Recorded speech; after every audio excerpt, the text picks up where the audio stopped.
Le jour de l'anniversaire de ma fille, je me suis caché dans le placard pour la surprendre avec des cadeaux, mais ma femme est entrée et a commencé à enregistrer une vidéo.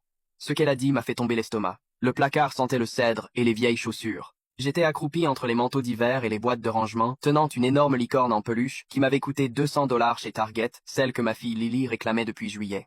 Mes jambes étaient déjà en train de se crisper. Je me cachais depuis 20 minutes, attendant le moment parfait pour surgir et crier surprise quand Lily rentrerait de chez sa grand-mère. Elle avait 6 ans ce jour-là. 6 ans, j'avais du mal à y croire. La porte de la chambre s'est ouverte à 15h47. Des pas ont traversé le plancher en bois, mais ils étaient faux, trop lourds. Des pas d'adultes, pas la course excitée de petite fille de Lily. Ma femme Amber est passée devant le placard, son téléphone déjà sorti, l'écran lumineux.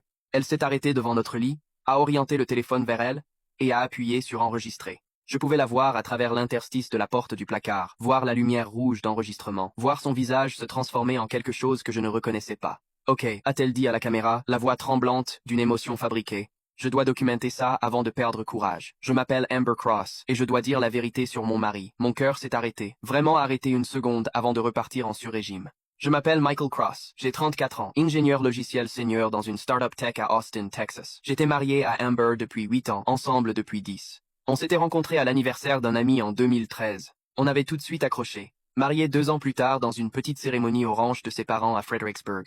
Lily était née 1 an après, en octobre 2018. La meilleure chose qui me soit jamais arrivée. Je pensais qu'on était heureux, vraiment heureux. On avait une belle maison à Pflugerville, un quartier avec de bonnes écoles et des parcs. Je gagnais bien ma vie, environ 130 000 $ par an. Amber travaillait à mi-temps comme hygiéniste dentaire, 20 heures par semaine, surtout pour le contact social et l'assurance santé. On se partageait équitablement les tâches ménagères. On partait en vacances en famille à Port Aransas et Galveston. On avait des soirées en amoureux 2 fois par mois. Vie normale, bonne vie, du moins je le pensais.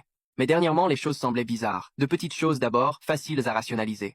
Amber était constamment sur son téléphone, toujours tournée loin de moi quand elle tapait. Elle avait commencé à poser des questions étranges sur mon salaire, sur mes stock options, sur l'acte de propriété de la maison et nos comptes bancaires. Elle était devenue distante, irritable, cherchant la dispute pour rien, rangeant mal le lave-vaisselle, oubliant d'acheter le bon type de lait, laissant mon sac de gym dans le couloir. J'avais mis ça sur le compte du stress. Peut être une dépression postpartum jamais complètement résolue. Peut être juste le flux et reflux normal du mariage.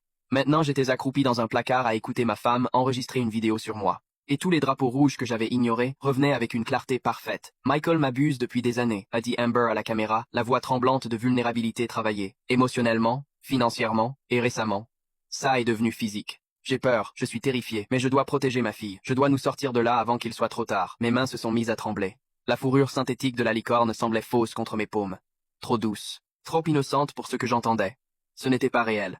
Ça ne pouvait pas être réel. Il contrôle tout notre argent, a continué Amber. Des larmes se formaient dans ses yeux.